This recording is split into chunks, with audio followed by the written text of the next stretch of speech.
हरि ओम। आत्मीय भक्तजनों, सप्रेम जय श्री हरि। भगवान नारायण का यह मंदिर है तपोवन धाम में, जहाँ दूर दूर से लोग भक्त आते हैं और भगवान ये नारायण जो है आप देख रहे हैं सामने, उनकी मनोरथ पूर्ण करते हैं। लेकिन नारायण की कृपा किससे मिलती है, इसे जरा गौर से सभी लोग सुनिएगा। नारायण अर्थात भगवान विष्णु तभी कृपा करते हैं जब हम उनकी शरण में जाते हैं, और जब तक हम अपनी जोर लगाते हैं तब तक भगवान हम पर ध्यान नहीं देते। जब हम अपनी ताकत को खत्म कर देते हैं और पूरी तरह से भगवान पर आश्रित हो जाते हैं, तभी भगवान कृपा करते हैं। एक बार किसी हाथी को ग्राह ने पकड़ लिया और हाथी में और ग्राह में काफी दिनों तक लड़ाई चली। जब भी हाथी को ग्राह खींचता, हाथी भी बलवान जंतु था, हाथी अपना शक्ति से खींचता, कभी हाथी खींचता कभी ग्राह खींचता, दोनों बलवान थे।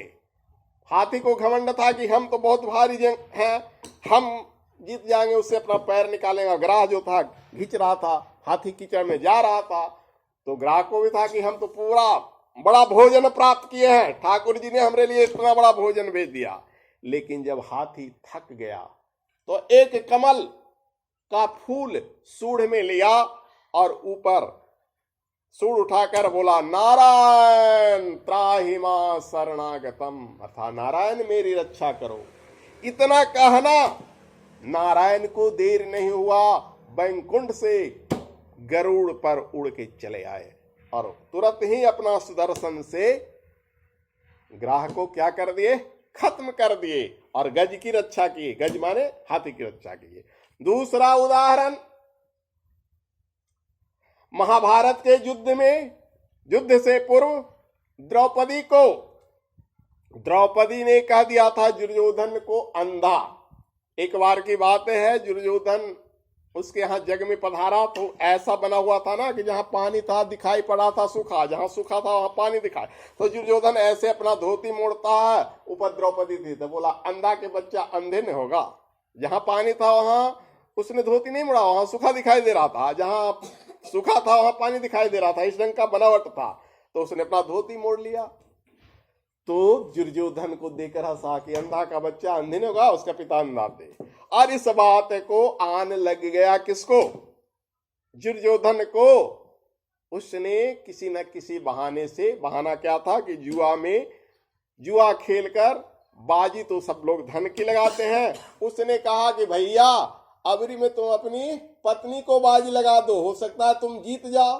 पागल पति था, ये भी सोचना चाहिए था कि बाजी धन की लगाया जाता है ना, पत्नी तो किसी, उसमें भी एक ही पत्नी नहीं थी, 5 की पत्नी थी, 5 भाई की एक पत्नी थी। उसने बाजी लगा दिया और हार गया। पत्नी को खींच कर लाया सभा में और चाहा उसको पूरे सभा में बेइज्जत करना, क्योंकि अंधरा कहा था, बदला लेना था। इसलिए कभी किसी को गाली भी नहीं देना चाहिए, इससे शिक्षा मिलती है।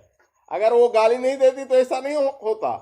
खींच के लाया, नंगा करना चाहा। जब तक द्रौपदी अपनी ताकत से अपनी साड़ी को पकड़े रही तब तक भगवान नहीं आए। लेकिन जब दुशासन खींचते गया, द्रौपदी की दोनों भुजाएं दर्द करने लगा। अब सोचा अब तो नंगम होना ही है, तो दोनों हाथ उठाकर कहता, कृष्ण मेरी रक्षा करो। इतना कहना था कि कृष्ण भगवान देर नहीं किए, तुरंत द्रौपदी के साड़ी में वो साड़ी बनकर आ गए।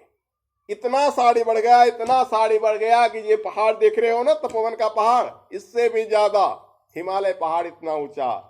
दुशासन की भुजा थक गई।